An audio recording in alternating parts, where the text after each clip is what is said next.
अस्सलाम वालेकुम नाजरीन, मैं हूं मोहम्मद अब्दुल हकीम। 7H न्यूज़ में आपका इस्तकबाल है।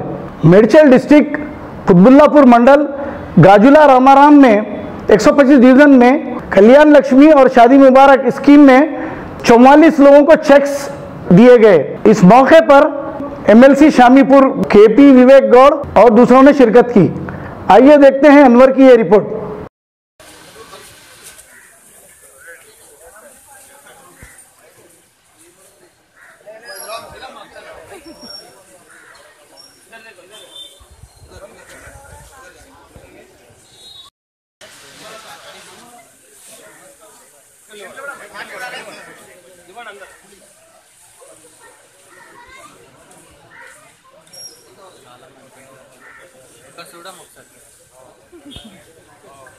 मकसद